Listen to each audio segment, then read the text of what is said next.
Hi again. In the last and concluding part of scarcity, we would look at what are the effects of scarcity and how do we overcome this problem of scarcity. Okay. We might not have a perfect solution to it. We can try to minimize it as much as we can, or we can try to provide for a lot of people whatever we can. Okay. Now, when we know that scarcity is limited resources with us, when we know that it is limited means that are available to us, then the effects that it could have on the world, the various countries of the world, would be that there would be a competition for resources. So all of them would compete in morally correct and morally incorrect ways to get the resources. Okay. The next effect that it can have is a discrimination that happens between the losers and the winners. Those who happen to win the competition will have a different approach. Those who lose the competition will be discriminated against. The other effect that we see of scarcity is there are trade-offs. When I say trade-offs, means you have to let go of something and choose something. You cannot have both. You'll have to trade off between two things, between two resources. Okay, so you'll have to decide whether I am going to be manufacturing more of oil or I want to improve the supply of water. You can't have both. Okay, because both would require more resources to produce them, also more capital, more money which would be invested in. So you will have to create a trade-off. Okay. Also, as an effect of scarcity, we do see that we have the opportunity cost that comes into being. Now, we've seen earlier also the use of this word. Opportunity cost would mean what is the cost that you've foregone. Foregone means what was the second best option available to you. So when you have let go of that second best option, what was the cost of that second best option? That's your opportunity cost. So whenever you are manufacturing something, you'll have to consider the opportunity cost, that okay, I prefer to manufacture this instead of that, and the opportunity cost to me has been this. Okay, so as an effect of scarcity, we see that sometimes there is tension in the world. We see that sometimes there is conflict in the world. Okay. Now, is there a solution to this problem? Yes. Can we look at ways of reducing this problem? Yes. So how can we reduce this problem? Many a times when you're reading, you might come across the 5 E's of economics. So in those 5 E's of economics, you will have productive efficiency, allocative efficiency, then you have equity, you have employment, economic growth. So these are the 5 E's of economics. These are the 5 solutions to the problems. Now let's have a closer look at them. The first one is, they say that grow your economy, let there be economic growth.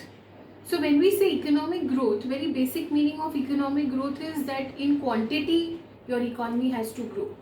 The number has to grow. Okay, that my economy was, my capital, my per capita income was this much, was 100, and today it has become 102 or 105. That in very plain terms is economic growth. Okay. Now here when they use the term economic growth as a solution to the problem of scarcity, what they are trying to tell us is that you must use the resources to the best of your ability. And when they say best of the ability, they mean to say that use more resources, use better resources, use better technology. Use all the abilities that you have to produce more, number one. Okay. The other way of doing it is improving the use of already available resources. So how do we improve whatever is already available? First of all, we should have certain productive efficiency. So when I say productive efficiency, means I should be able to produce something at the least cost. So when I am able to produce something at a minimum cost, I have productive efficiency. Or hand it over to a country who is able to do that. Next is allocative efficiency. See, now when I'm talking about allocative efficiency, I mean to say that we have to have the right mix of goods which are being produced. When I say right mix of goods, then you have to consider that there should not be a shortage of some goods and some goods should not be in surplus. So when you say allocative efficiency, then please produce what is wanted by the people and please don't produce what is not wanted by the people.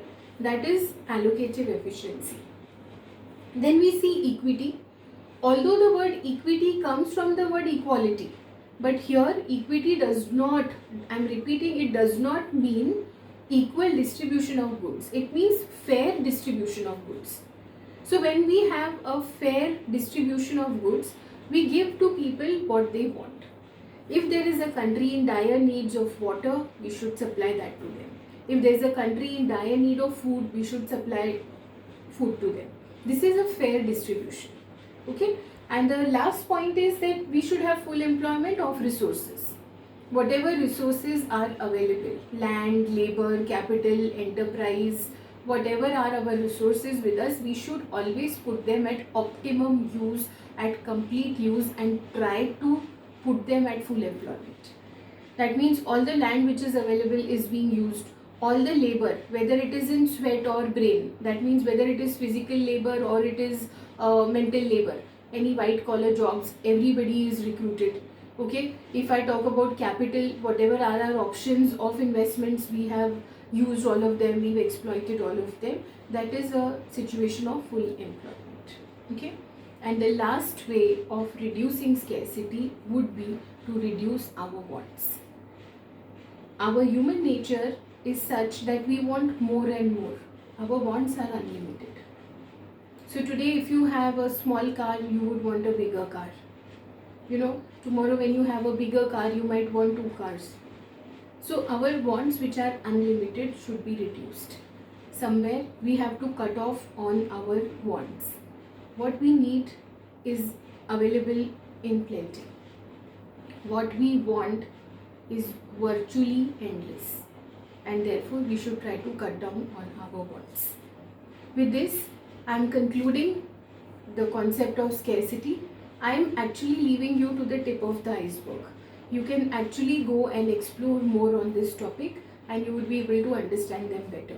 I am repeating one more time that I am not preparing anybody, readying anybody for writing a paper. But I am preparing you that if you do come across a complex term, a term which you fail to understand, please go back to the video and see what it basically means.